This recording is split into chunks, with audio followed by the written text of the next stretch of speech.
Hi friends, అందరికీ కూడా నమస్కారం. నేను లక్ష్మీకాంత. ఈరోజు మనం ఒక చిన్న టాపిక్ గురించి డిస్కస్ చేద్దాం ఫ్రెండ్స్. చాలామందికి తెలుసు ప్లాస్టిక్ ఎంత విషపూరితం అనేది, కానీ మనం దాన్నే వాడుతున్నాం. మన లైఫ్లో అది కూడా భాగం అయిపోయింది, లేకపోతే లేదు అన్నట్టుగా అయిపోయింది. ఎక్కడికి వెళ్ళినా ప్లాస్టిక్ బ్యాగ్స్ అనేది తీసుకెళ్ళడం, వాళ్ళు ఇవ్వడం, మనం తీసుకెళ్ళడం, తెచ్చుకోవడం ఇంట్లోకి, అవి వాడటం, దాని ద్వారా ఎన్నో అనారోగ్య సమస్యలు మనం మోస్తూ ఉన్నాం, తీసుకొచ్చుకుంటూ ఉన్నాం. ఎక్కడ దీనికి లేదనమాట, ఎక్కడ స్టార్ట్ అయిందో తెలియదు. ఒకప్పుడు మనకి ప్లాస్టిక్ అనేది ఏదో ఒక విధంగా తయారు చేశారు, అప్పటికి అది అవసరం. కానీ ఇప్పుడు అది అంత అవసరం లేదు మనకి. దానివల్ల అప్పుడు అడ్వాంటేజెస్ ఏవైతే ఉన్నాయో అవి అందరికీ తెలియదు అనమాట అప్పట్లో. ఇప్పుడు మనం అందరికీ తెలుసు, కానీ అయినా కూడా మనం ప్లాస్టిక్ని వాడుతూ ఉన్నాం. భూమిని పొల్యూట్ చేస్తూ ఉన్నాం. ముఖ్యంగా భూమి నుంచి పంటలు, మనం తినే ఫుడ్, తాగే వాటర్ అన్నీ కూడా భూమి నుంచి వస్తాయి మనకి.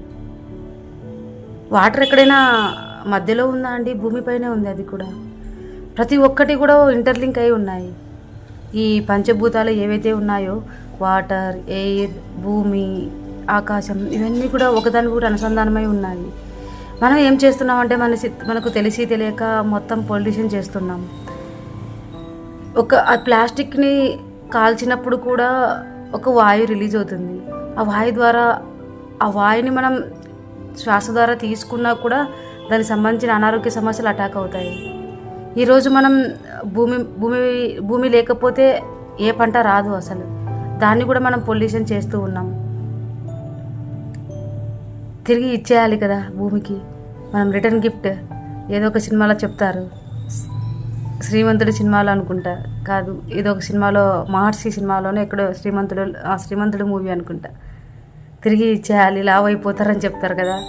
అలాగా మనం అంత సీరియస్గా తీసుకోకపోయినా మనకు ఎంత వీలైతే అంత వెళ్ళేటప్పుడు బ్యాగ్ పట్టుకెళ్ళడం, వాటర్ బాటిల్ తీసుకెళ్ళడం, ఇవన్నీ చేస్తే చాలు. ఎవరికి వాళ్ళు తగ్గించుకుంటే చాలు అనమాట. ప్లాస్టిక్ చాలా చక్కగా మనం ముందుకు తీసుకెళ్ళచ్చు కాబట్టి ఇక్కడ చేయాల్సింది మనం ఒక్కటే ఫ్రెండ్స్, భూమిని పొల్యూషన్ చేయొద్దండి. ఇది మనందరి బాధ్యత. ఎక్కడ చూసినా చెత్త పడేయడం వల్ల, దాంట్లో ఉండే ఆహారం పడేయడం వల్ల, వేస్టేజ్, మనకు పనికి రాదు అనుకున్న ఫుడ్ పడేయడం వల్ల కాలువలలో పడిపోతాయి. అక్కడి నుంచి ఎన్నో మూగ జీవాలు, ఆవులు కానివచ్చు, ఎన్నో తింటూ ఉంటాయి. ఎంతోమందికి హానికరం జరుగుతూ ఉంది. దాని ద్వారా మళ్ళీ నదులలోకి, సముద్రాలలోకి ఎంతో పాయిజన్ అయిపోతూ ఉంది. అంటే ఒకదానికొకటి ఇంటర్లింక్ అయ్యి దాని ద్వారా పోతూ ఉంది ప్లాస్టిక్.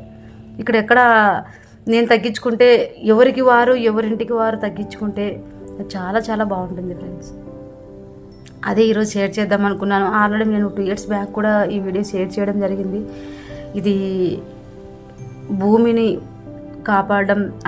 కాపాడడం అనేది మన అనేది కాదు, ఎవరి బాధ్యత అన్నమాట. ఇప్పుడు నేను తీసుకుంటున్న ఫుడ్, నేను భూమి కోసం నా వంతు బాధ్యతగా నేను పొల్యూషన్ చేయకుండా ఉండడం కోసం ఒక బిజినెస్ స్టార్ట్ చేశాను. అది నాకు అవసరమా అత్యవసరమా అనేది కూడా నాకు అవసరం లేదు. నేను చేస్తూ ఉన్నా అంతే. దానివల్ల నాకు ఎంతో ఎనర్జెటిక్గా తయారైపోతూ ఉంటా, ఆనందంగా ఉన్నా. ఈరోజు నేను ఎన్నో మంది మూగ జీవాలను రక్షిస్తూ ఉన్నా, ఎంతోమందిని కాపాడుతూ, క్యాన్సర్కి గురి కాకోకుండా, అనారోగ్య సమస్యలకు గురి కాకోకుండా, నా చుట్టుపక్కల వరకు నేను పొల్యూషన్ కాకుండా చూస్తూ ఉన్నా అన్నమాట. అది నా వంతు బాధ్యతగా. మరి మీరు చేయాలనుకుంటున్నారా? అయితే ఇంకెందుకు ఆలస్యం, మరి అందరూ కూడా మీ వంతు బాధ్యతగా మీరు ప్లాస్టిక్ తగ్గించే ప్రయత్నంగా మీరేం చేయబోతున్నారు అది చూడండి. కొన్ని వందల సంవత్సరాలు పడతాయి ప్లాస్టిక్ భూమిలో కలవడానికి. బ్రషెస్ 3 months 4 monthsకి మనం బ్రషెస్ యూజ్ చేస్తాం, వాడి పడేస్తాం. అది మట్టిలో కలిసిపోవడానికి 100 years 200 years ఇలా ఎన్నో సంవత్సరాలు పడుతూ ఉంటుంది. పొద్దున్న లేచిన దగ్గర నుంచి మనం చక్కగా పాల ప్యాకెట్ దగ్గర నుంచి నైట్ పడుకునేంత వరకు ఎంత ప్లాస్టిక్ వాడుతున్నారో మీరు ఒకసారి అవగాహన చేయండి. చూస్తూ ఉండండి మీ లైఫ్లో ఎంత వేస్టేజ్ అవుతుందో. మన కంట్రీలో మనకి రీసైక్లింగ్ అనే పద్ధతి లేదండి. కొన్ని కంట్రీస్లో పెట్టారు రీసైక్లింగ్, దాని ద్వారా మళ్ళీ రోడ్స్ వేయడం, అంటే రోడ్స్ వేయడం ద్వారా కూడా రీసైక్లింగ్ అవుతుంటుంది. కొన్ని బాగా ముందుకు తీసుకెళ్తున్నాయి. మన కంట్రీలో అంత లేదనమాట. కాబట్టి మనకు మన కంట్రీని మనం సురక్షితంగా కాపాడేయాలంటే, మన చుట్టుపక్కల వాళ్ళు ఆనందంగా ఉండాలంటే, ముఖ్యంగా మనం ఆనందంగా ఉండాలంటే చేంజ్ అవుదాం. మనల్ని మనం చేంజ్ చేసుకుంటే చాలు, మన లైఫ్ స్టైల్ చేంజ్ చేసుకుంటే చాలు. ఎక్కువగా మనం స్టైల్కి పోతూ ఉంటాం. పాల ప్యాకెట్స్ వాడితే స్టైల్, ఏమి బాటిల్ తీసుకెళ్తే ఇవి ఉంటాయి, లేకపోతే డైరీస్ ఉంటాయి. డైరీస్లో కూడా పాలు దొరుకుతాయి మనకి, అక్కడికైనా వెళ్ళి తీసుకొచ్చుకోవచ్చు. లేదా చిన్న బ్రూ ప్యాకెట్స్ అవన్నీ వాడుతుంటారు, ఒకటేసారి ఒక డబ్బా తీసుకోవచ్చు. అన్నీ ఇట్లా ఒక్కొక్కటి చేసుకుంటూ వెళ్ళొచ్చు అనమాట. ఎవరి బాధ్యత వాళ్ళు చేస్తే చక్కగా మనం ప్లాస్టిక్ అనేది తగ్గించవచ్చు. ఎలా తగ్గించాలనేది మీ మైండ్కి తెలుసు, మీ అందరికీ కూడా తెలుసు.